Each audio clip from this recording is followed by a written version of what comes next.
house sits on the map, and a set of directions is waiting to be followed.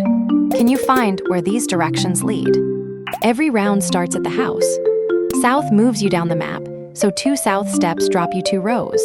West moves you left, so 2 west steps slide you 2 columns over.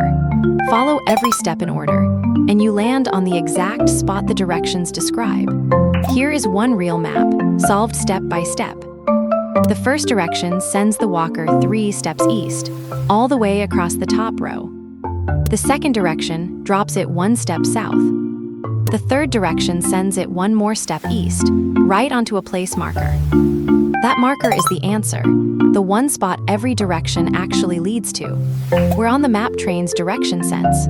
You hold a short path in mind and track where it points. And you turn a list of moves into one exact place, ready to find your way.